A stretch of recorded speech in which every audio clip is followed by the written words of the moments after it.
Muito bem. Esse daqui é um exercício, né, que está na apostila.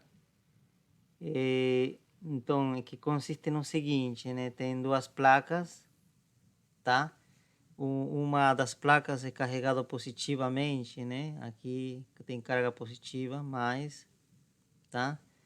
Eh, e vai produzir, então, né, o seguinte. Então, carga positiva.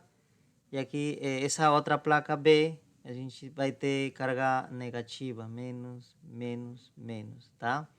Então, placas seriam placas metálicas, né? Ou nesse caso, né? Poderia ser, tá? Poderia ter um formato retangular, tá?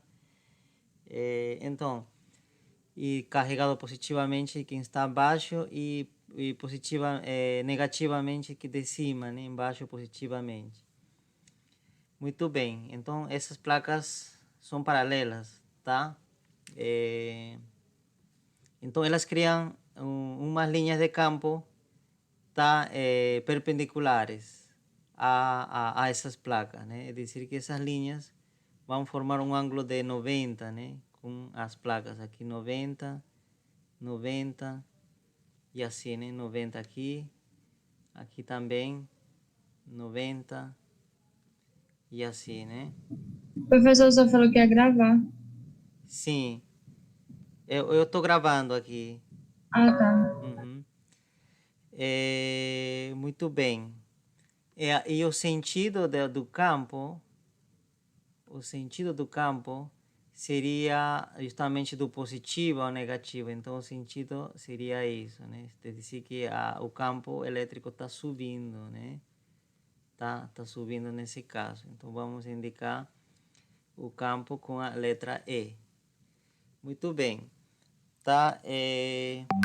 Isso daqui é verdade, que acontece que as linhas de campo são assim, né, paralelas, quando essas placas são grandes em comparação com essa separação, tá certo? É dizer, existe, né, uma separação entre as placas, que a gente diz que é D, nesse caso, né, a informação que dá é D, tá certo? Então, essas linhas são assim, paralelas um do outro, quando essa separação D é muito pequeno com as dimensões da placa, né? Muito menor que as dimensões da placa. É dizer, o lado da placa, né? Este lado, por exemplo, deve ser bem grande, né? Tá certo? Então, isso é possível, né? Acontecer. Dimensões da placa. Isso a gente vai estudar com mais detalhe, com maior detalhe, na parte de capacitores, tá? Porque essa distribuição ou uma configuração de cargas assim se chama capacitores. Então, vocês vão ver que na fronteira, que nessa parte, né, na fronteira ou já no limite, né, no contorno dessas placas, mais ou menos aqui no canto, essas linhas de campo já não seriam assim retas, né, se curvam um pouco, à medida que vai chegando na fronteira, e desse lado também, né, se curva um pouco, tá? Mas, e isso seria o que chama de efeito de borda, né? Aqui também, né? Se já se curva aqui desse lado, se curva mais, né? Mas, enfim, no meio da placa, né? Tem esse comportamento, tá? Então, é algo que, de fato, acontece, tá? Não é uma invenção, né? A gente não está forçando, né? Que as linhas têm que ser assim, né? Na prática acontece isso, no meio. Então, o exercício em que consiste? O exercício consiste em que nós deixamos uma carga positiva, né? Uma carga positiva, pode ser um próton, por exemplo, uma carga positiva Q, tá certo? Vamos então colocar aqui Q é maior que zero, positivo. Então nós liberamos nas proximidades o próximo a placa A, que é positiva também, né? Tá certo? Mas não vamos deixar, né, em contato com essa daqui, nós vamos ainda, né, isolar e simplesmente liberar. E o que vai acontecer com essa carga?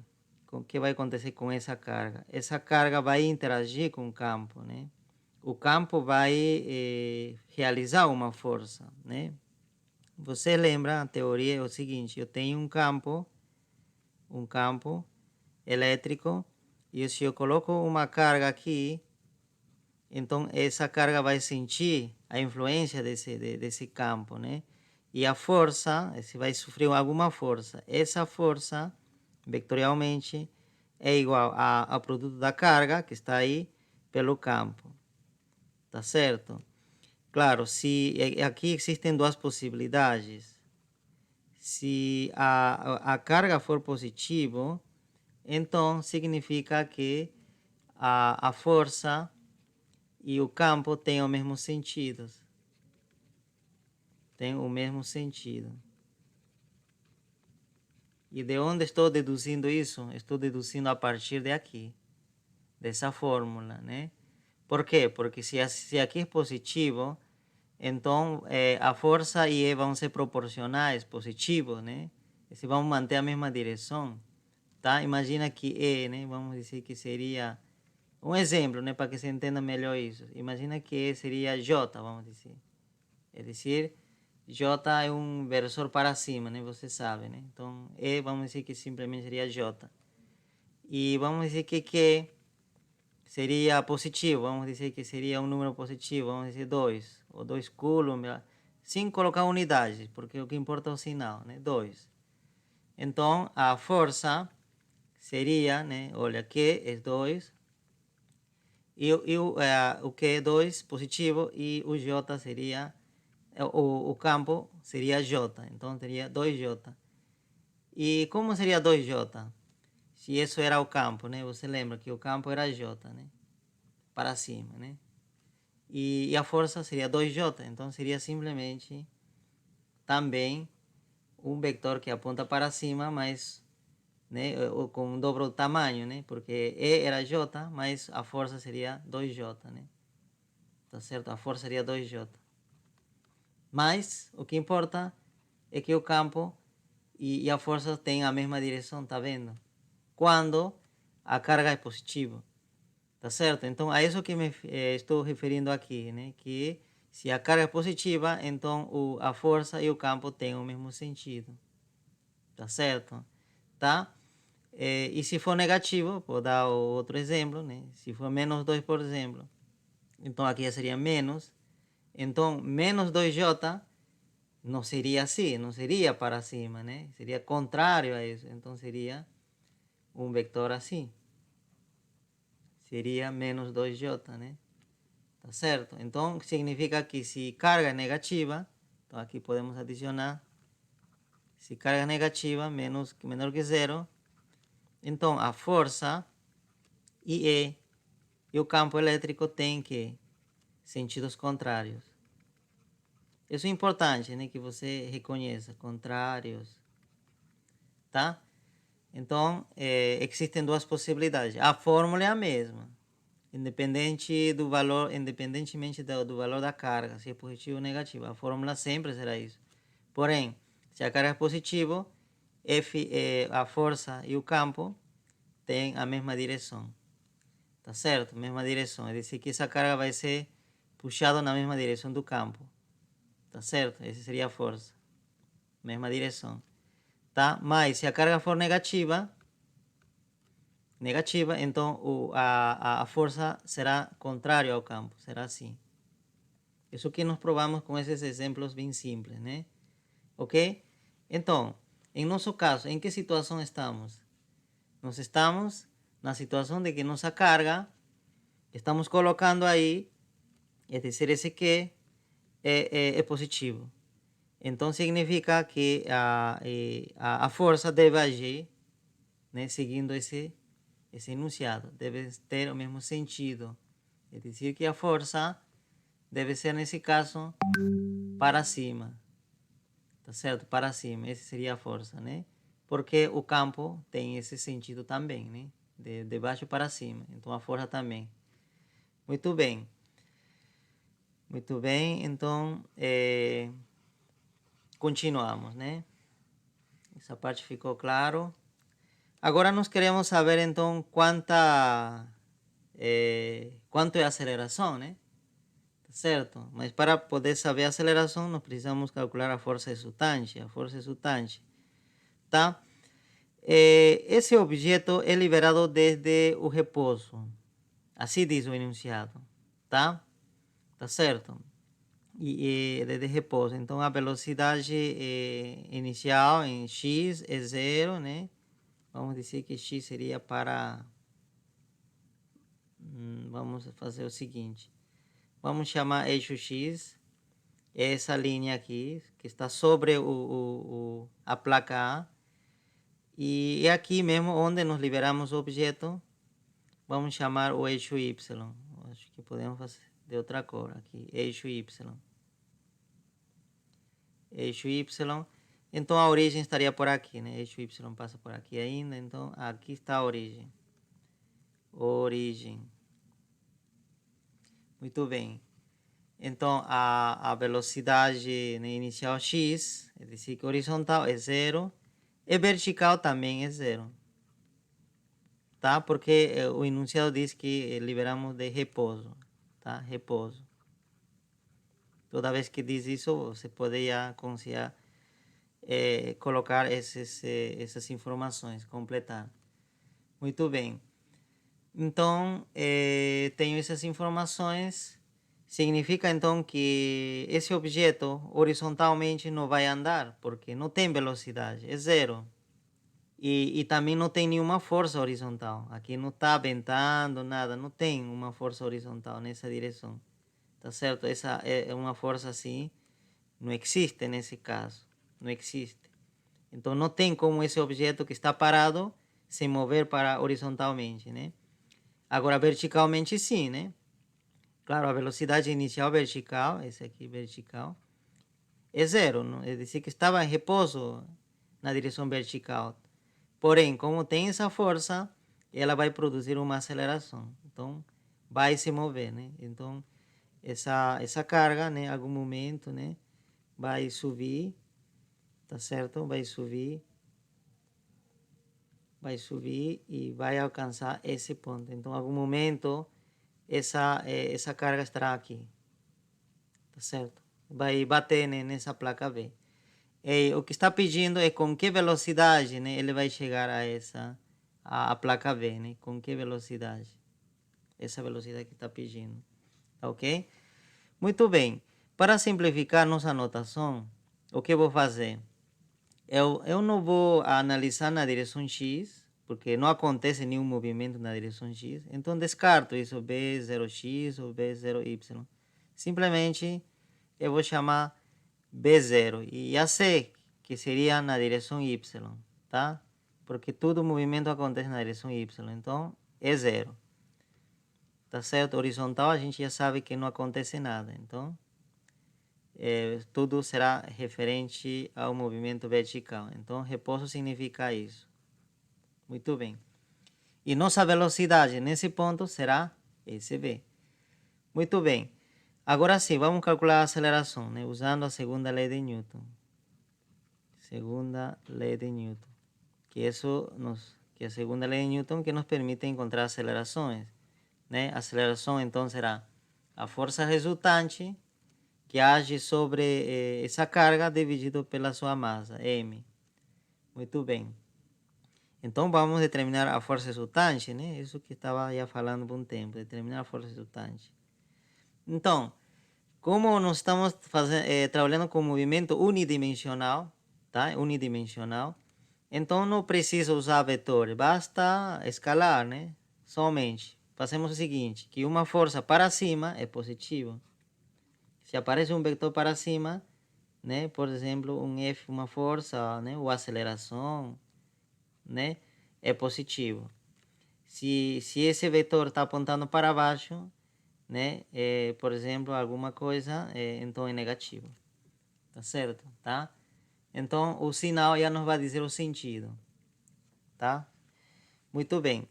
Então, nesse caso, essa força elétrica, né, devido ao campo elétrico SF que eu coloquei aqui, que é força elétrica, tá? Esse aqui é força elétrica.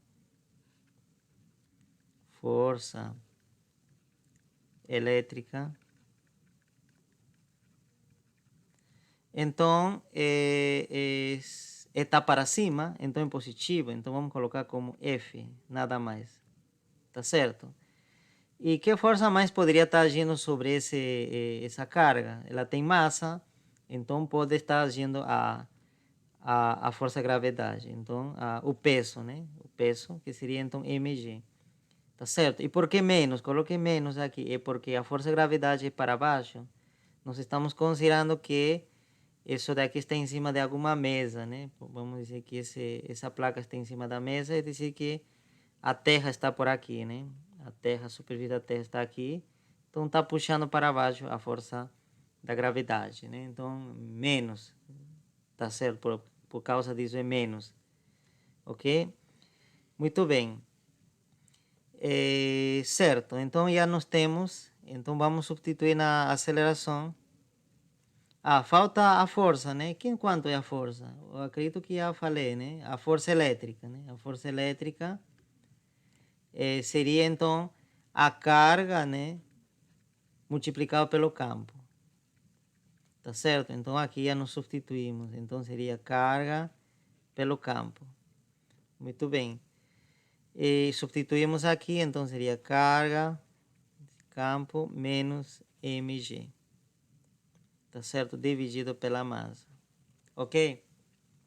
Não sei, vamos ver aqui, analisar um pouco aqui ainda. Você pode calcular, tá? Você pode calcular o seguinte, calcular por separado quanto seria nesse caso, né, que no seu exercício, quanto vai dar isso, essa força, tá? Calcula, né? Substitui os valores da carga e do campo, tá? E depois você calcula mg.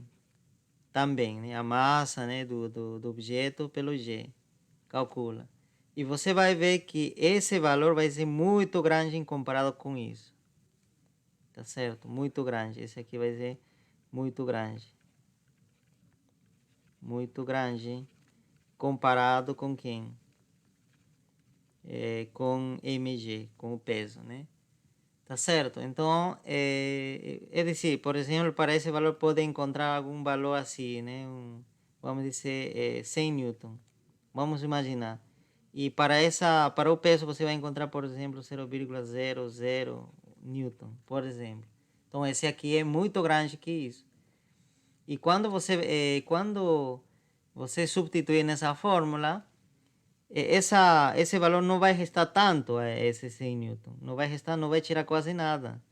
Então, nesse caso, nós podemos aproximar que esse aqui não vai tirar nada, é muito pequeno, não vai restar muita coisa, então que a força resultante simplesmente seria devido à força elétrica. Já descartamos esse daqui, consideramos como se fosse zero, porque é muito pequeno, né? Tá? Por que vai dar pequeno? Eu acredito porque a massa vai ser pequena. Você teria que ver isso nesse exercício, se dá a informação da massa, não sei se dá. Mas na maioria dos casos, né, essas cargas que a gente coloca aqui, ela precisa ser pequena, de massa pequena, né, tá certo? Isso que acontece na realidade, né? Pode ser a massa de um próton, por exemplo, esse aqui poderia ser um próton, tá? Muito bem. Então isso, então você despreza essa parte, tá? Nesse caso não vai ter nenhuma influência a gravidade. Muito bem. Então tiramos e aqui a gente ficaria simplesmente com o seguinte, né? Seria a carga vezes E, né? Que seria a força elétrica dividido pela massa. Essa seria então a aceleração. Como a carga é constante, como o campo também uniforme, aí diz, né? É constante. Tá certo? É constante. Em qualquer lugar o campo é o mesmo. É dizer, aqui, qualquer lugar. Aqui no interior o campo é constante. Isso diz no enunciado. Então é constante. E a massa também é constante. Então tudo isso vai ser constante. Então, se a aceleração constante, estamos frente a um problema de quê? Um problema de movimento retilíneo uniformemente variado. Física 1, tá certo? E em Física 1 nós temos, falamos de algumas equações para esse tipo de movimento, que primeiro, a velocidade seria a velocidade inicial mais a aceleração pelo tempo. Essa é a primeira equação, tá? E isso poderia nos responder, determinar essa velocidade aqui, né? Então vou colocar usando o mesmo V assim, né? Esse V assim. Muito bem. E essa velocidade inicial que seria? Essa daqui, né? Que parte do repouso, portanto, aqui se anula, né? Se anula. Então, em nosso caso, a velocidade seria a aceleração vezes t, simplesmente. E a aceleração, que aceleração? Essa aceleração. Essa daqui. Tá certo? Mas ainda vamos deixar aí. Por quê? Porque ainda, se eu substituir aqui, ficaria o seguinte, né? Olha, a velocidade seria Q vezes E. Estou substituindo já o A, né? O A é esse. Sobre M vezes T. Tá certo? É dizer que ainda faltaria o T para poder saber a velocidade. Mas em que tempo deve ser? Em que tempo nós queremos a velocidade aqui? No tempo em que vai chegar a esse ponto. A esse ponto, né? No tempo em que alcança a V, né? No tempo, né? O tempo que gasta, né? Tempo que gasta para alcançar, para que essa carga, né? O tempo que essa carga gasta para alcançar a placa B, nesse caso, né? A placa B.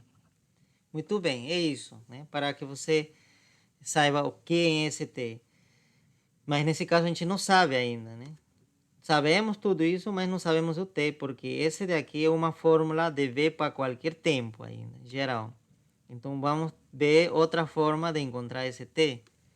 Para isso, eu vou usar a segunda, né, equação cinemática, né? Esse aqui é cinemática, né? Primeiro a velocidade, que é isso. Depois da velocidade, quem vem? A posição, né? A nossa posição, como é a altura, né? Na direção do eixo y, então a posição será identificada pela variável y. Então era para o movimento retilíneo uniformemente variado, que era y0, a posição inicial, mais a velocidade inicial vezes t, era, né? Se eu estou errando, vocês me avisam, tá? Mais o meio da aceleração t quadrado. Tá certo? Se não me engano, é isso, né? Que eu também não parei de praticar, eu acho que já estou esquecendo, mas eu acredito que seja isso, tá? Quando você não pratica, acaba esquecendo as coisas, né? Muito bem, essa é a posição, tá certo? Posição em um movimento retilíneo uniformemente variado. E a velocidade, já nos falamos, era isso a velocidade. Então, nós temos essas duas informações. Muito bem. Y0, como aqui está partindo da origem, y0 será zero, porque está partindo da origem. Então, essa parte se anula zero. A velocidade inicial, já nos falamos, é zero. Muito bem. E então acaba sobrando uma equação bem mais simples. Então fica y igual o meio aceleração t quadrado. Essa aceleração, pessoal, é a mesma que isso, né? Essa mesmo que está aqui a aceleração, porque essa aceleração que sofre esse objeto, tá? Muito bem. Então agora eu tenho duas equações. O que eu faço agora? Tenho essa equação que também depende do t e essa equação que também depende do t. Mas minha resposta, eu preciso resolver de alguma forma esse, porque eu preciso de velocidade, né? É resolver isso de alguma forma. Vamos anotar essa informação aqui em cima, que a velocidade é a carga vezes o campo sobre a massa multiplicado pelo t. Aqui está, no final das contas, o que precisamos calcular. Mas precisamos do t. Esse daqui que nós precisamos. E o t, outro lugar onde aparece t é aqui. Tá certo? Então, mas quem deve ser esse t aqui? Podemos até chamar de tempo de chegada, né? O tempo de subida, né? Não sei, né? T esse pode ser. Então, o tempo de subida é o tempo que gasta para que essa carga alcance a placa, né? Alcança aqui, não sei o que eu escrevi aqui. Estou escrevendo muito apressado aqui. Para alcançar a placa B, tá? Era o tempo que gasta para alcançar a placa B. Tá certo, mas aí você diz, e quanto, para alcançar a placa B, quanto ele precisa andar? Quanto ele precisa subir? Ele precisa subir T. É dizer que se a gente substituir aqui por esse T, por tempo de subida, esse Y deve ser quanto? Deve ser justamente a posição aqui dessa carga seria que, né? D. E positivo, porque estaria acima da origem. D positivo, tá certo? Então, quando acontece isso, o tempo, né, em que a carga alcança a placa B, o tempo que passa é Ts, que eu denotei dessa forma, e é quanto ele anda? D. Então, ele está na posição D, positivo. Muito bem, então substituir aí e nós encontramos o seguinte. Então, olha, em vez de YD, porque aí que, né, nesse tempo Ts, o Y da placa, ou da carga, tá? O Y da carga será D. Então, estará aqui nesse tempo, né? Porque esse tempo que ele gasta, né, para subir, né? Ele gasta T, esse é o tempo que ele gasta. E em que posição estará? Estará na posição D, D acima da origem. Então, isso está correto, né? Se tiver alguma dúvida, vocês me avisam. Então, D aqui. Então, nós completamos agora as informações aqui. Então, D, 1 meio a e o tempo de subida ao quadrado, né? Ok? Porque essa equação se deve cumprir para qualquer t. Então, nesse caso especial, seria ts. Muito bem, esse 2 passa ao outro lado, por quê? Porque eu preciso isolar, saber isso, o tempo de subida. Então, esse 2 passa ao outro lado, 2D. Esse A passa a dividir. E eu tenho o tempo de subida ao quadrado. Esse 2 passa ao outro lado como raiz. Tá certo? Poderia passar mais menos ainda, né? Sempre que passa ao outro lado, mais menos, né? Porém, como o tempo tem que ser positivo, claro, não dá para voltar no tempo, né? Se aqui era tempo zero, com certeza aqui é tempo zero. Não dá para dizer que aqui o tempo vai ser menos 1 segundo, né? Estaríamos voltando no tempo, não acontece isso, né? O tempo tem que ir para frente. Então, a única possibilidade aqui tem que ser mais. Pronto. Então, já nós temos nosso tempo de subida. O tempo de subida é isso.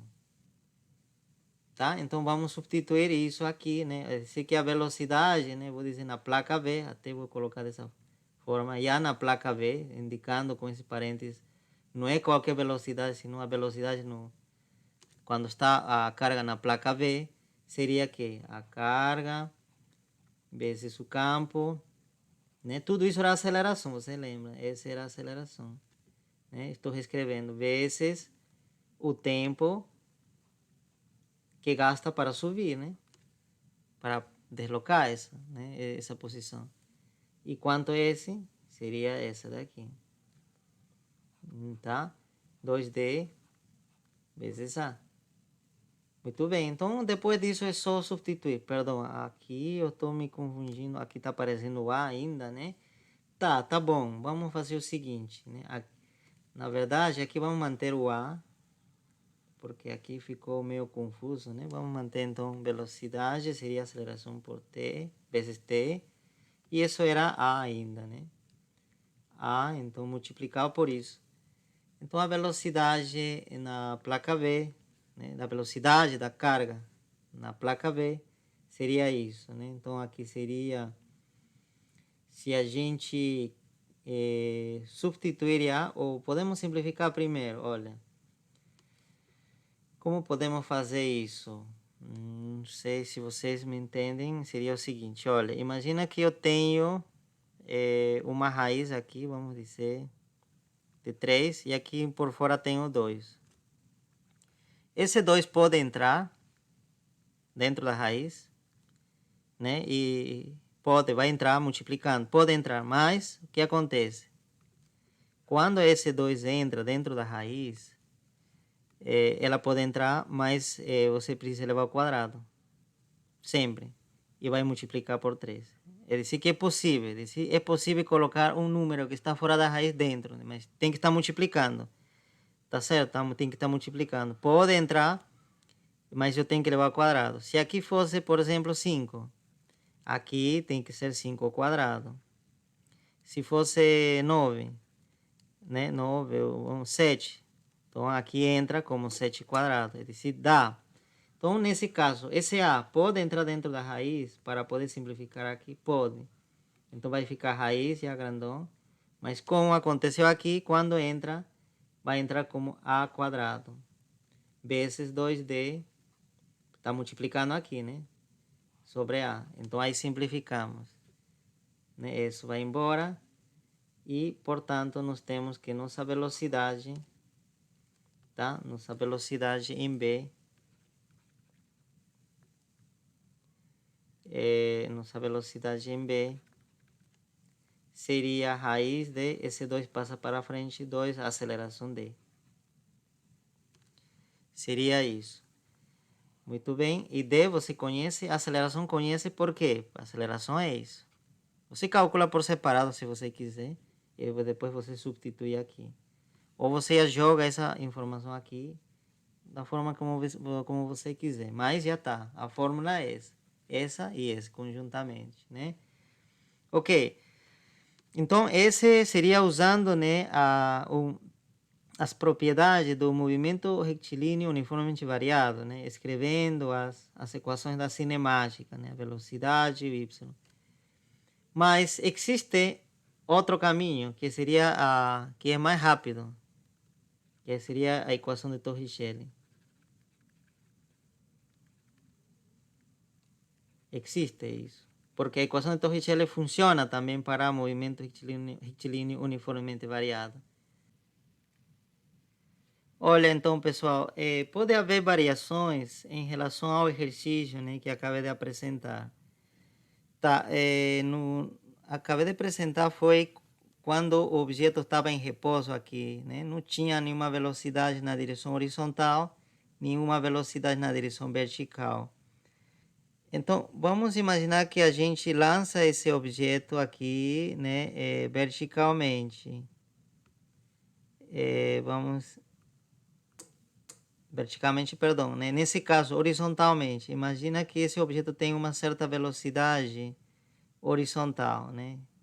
Aqui, inicialmente, tá? Então, nós podemos dizer aqui, né? Horizontalmente, B0x, né? Agora sim, precisamos do eixo x, então já vai ser diferente de zero, né? Tá certo? Existe, né? Diferente, vamos colocar assim, diferente de zero. E na direção y, podemos considerar, para não complicar muito a situação, a gente considera que seria zero ainda, tá? Na direção vertical. Muito bem. Então, o que vai acontecer com esse objeto? Né? A aceleração que esse objeto sofre continua sendo isso, que a gente já calculou para o caso anterior. Continua sendo esse daqui, porque seria a única força que está agindo sobre essa carga, né? Carga Q. Tá certo? Já comentei que a força-gravidade pode ser desprezível devido à massa ser muito pequena dessa carga, tá? Então, a força resultante somente será a força elétrica. Então, existe, né, uma aceleração para cima. Então, o que você vai observar seria a seguinte trajetória, tá? Então, o objeto seguiria uma trajetória, né, assim. Tá certo, né? Tipo uma parábola, tá? Então, é dizer que vai se desviando, porque o movimento inicial era horizontal, é dizer que se não tivesse esse campo, essa carga iria horizontalmente, né? Sem se desviar, sem subir. Mas devido a esse campo, essa carga sobe, né? Se desvia. Então, alguns exercícios tá, pide quanto se desvia. Imaginamos o seguinte, imagina que essa carga anda uma certa distância d, horizontal, vamos dizer uma certa distância d, anda uma certa distância d, e queremos saber quanto se desvia. Quanto se desvia, né?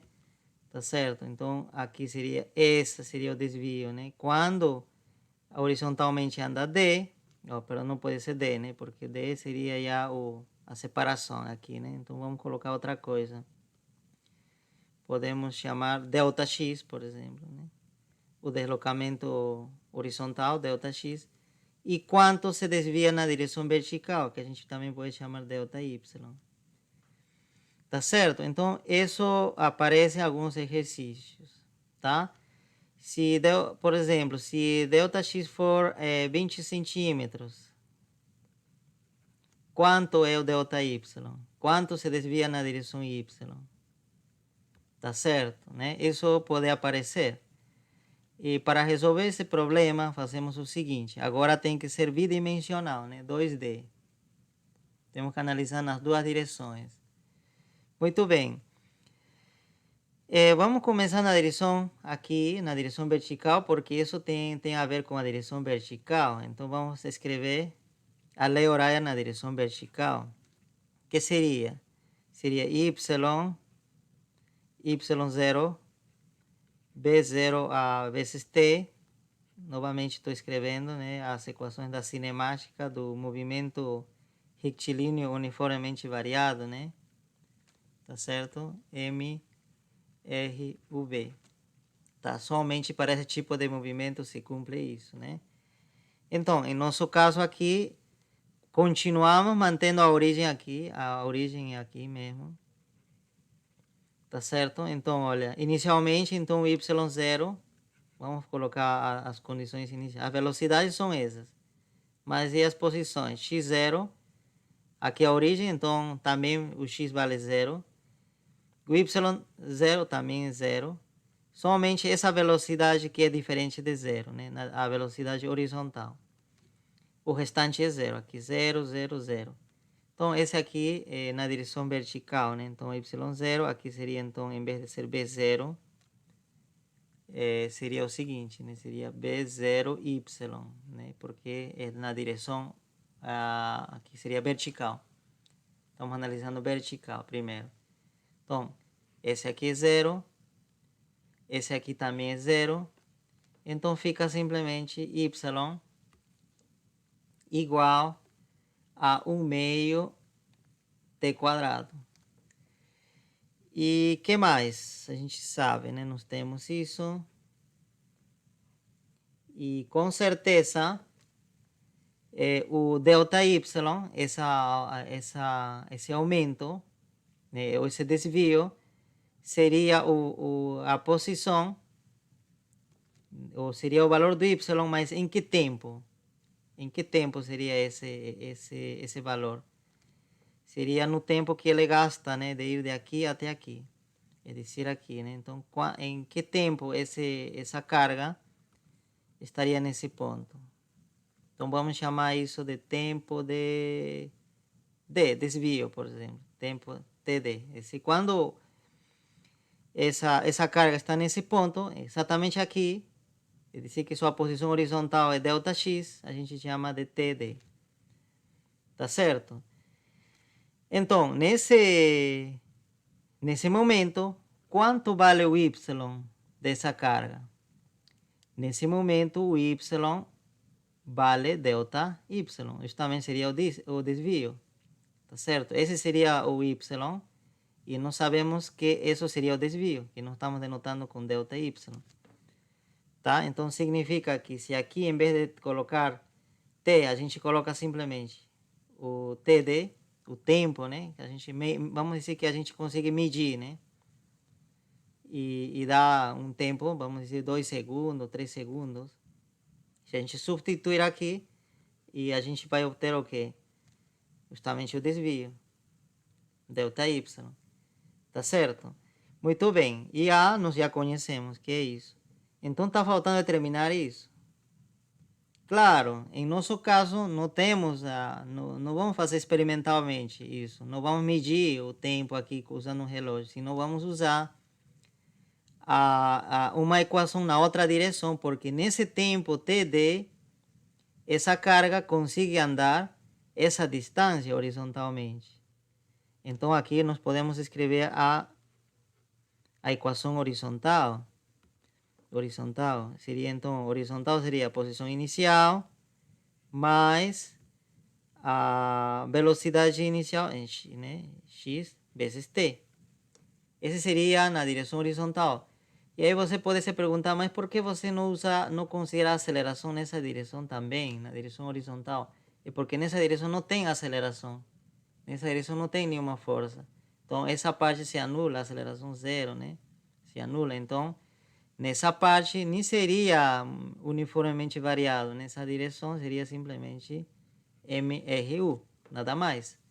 E MRUV seria essa. Na direção vertical é esse tipo de movimento. E na direção horizontal é isso. Muito bem. Olha, então, esse tempo TD é importante, né? Preste atenção nesse tempo, né? O tempo que o objeto está aqui, nesse ponto. O tempo que ele gasta, né? De chegar desse ponto até esse ponto. Então, né? Quando passou esse tempo, TD, se a gente substituir aqui o TD, o que vai dar em X? O que vai ser X? O X estará onde? Esse objeto horizontalmente, olha, seria esse, seria ΔX. Tá certo? Ele estará na posição ΔX. Não sei se colocar ΔX ou ΔY ajuda, né? Vamos colocar outra letra. Acho que seria bem mais fácil. Vamos colocar A aqui. Não, A já tem, né? Então vamos colocar R. Seria, e aqui vamos colocar Q, por exemplo. Essa altura Q. Pode ser. Não, mas Q também vai ser carga, né? Pode ser pode ser P, então. Tá certo? Então, essa altura pode ser P e esse seria R. Quanto se desloca nesse tempo, né? Horizontalmente. Tá? Então, horizontalmente, então, aqui seria R. E aqui, em vez de ser ΔY, posso colocar P, então. Tá? P seria o desvio, então, né? Tá? Esse aqui seria o desvio. Ou não, vamos colocar uma D maiúscula. D de desvio, né? D. Tá certo? Desvio. Muito bem. Agora sim. Então, tá certo. Então, se eu substituir esse aqui nessa equação, calcular nesse tempo, né? TD, então o X deve ser quanto? Deve ser R, porque está aí. Está nessa, horizontalmente está nesse ponto. Essa projeção dele estará cá. Então, muito bem. Então, vamos substituir essas informações. Então, aqui será R. Esqueci de simplificar aqui, né? Que x0 é zero aqui. Isso daqui não é zero, justamente, olha, diferente de zero. Então, não posso simplificar isso. Então, aqui vai ficar V0x. Agora vai ser TD. Muito bem. Então, isolamos aqui o tempo de desvio, que a gente diz, né? O TD. Então, a gente vai ter R sobre a velocidade inicial na direção X. Então, esse seria o tempo que gastaria para que esse objeto que está aqui, né, alcance essa posição, né, ou ande, né, horizontalmente uma distância R. Para que se entenda, Nesse tipo de exercício, o que vai dar R. Você vai dar R, por exemplo, vamos dar 5 centímetros, vamos dar um valor. R, vai ser dado R. Vai ser dado a velocidade inicial, por exemplo. V0x poderia ser, vamos dizer, 1 metro por segundo, para facilitar, né? 1 metro por segundo, por exemplo. Vai ser dado essa velocidade inicial. Então, significa, olha, se você tem R e você tem a velocidade inicial, então você sabe o tempo aqui, o tempo de desvio. Mas você não quer o tempo de desvio, senão você quer saber quanto se desviou. Então, você substitui aqui. Então, substituindo aqui, agora em vez de ser y, vai ser d. 1/2 da aceleração, essa aceleração aqui. E t seria isso daqui. Então, seria r sobre v0x, a velocidade inicial na direção x ao quadrado, né? Aí você eleva ao quadrado, né? Na verdade, aí você faz as manipulações, né? Para simplificar. E você já teria o desvio, né? O desvio seria isso. Tá certo? O desvio seria isso. Tá? Então eu dou até um exemplo aqui para você. Vamos imaginar que a carga seria 1 nanocoulomb, por exemplo. Essa carga nanocoulomb. A massa seria, vamos dizer que seria 10 a menos 8, ou menos 10 quilogramas. E o campo, vamos dizer que seria 1 newton por coulomb. Estou inventando, tá? Estou inventando esses valores só para ter resultado. Então, olha, aceleração você já pode calcular, porque tem carga, que, né? O campo está aqui e a massa está aqui. Então, você tem a aceleração. Isso daqui você termina. R, esse daqui. E a velocidade inicial, esse daqui. Então, você encontra o desvio, né? Tá?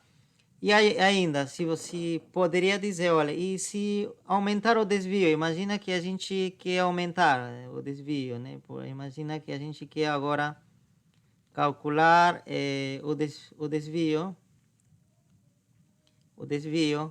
quando o objeto já anda uma distância bem maior, vamos dizer um horizon, vamos dizer. E esse horizon seria, vamos dizer, podemos dizer que era 5, né? Aqui podia ser 10 centímetros, então. Duplicou, né? Duplicou. Então, significa que o tempo o TD já não seria aqui, né? Então, seria mais ou menos aqui, né? Quanto andou, né? Aqui horizontalmente seria 10 centímetros. Então, seria mais ou menos aqui o TD, né? Tá certo? Mas o que vai mudar na fórmula? A aceleração não vai mudar. Vai mudar simplesmente, em vez de ser Rzinho, vai ser um Rzão, né? Porque horizontalmente anda mais.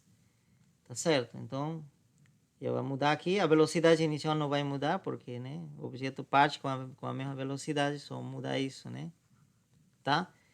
Então, você nota que quando o R aumenta, o Rzinho, o Rzão aumenta, o desvio também aumenta, né? Você vai ver, né? Porque, olha, se esse aqui aumenta de valor, né? Aumenta, na verdade, quadraticamente, né? Com o Rzinho, o desvio. Então, você poderia resolver dessa forma, né? Usando tanto as equações, a lei horária na direção vertical e na direção horizontal.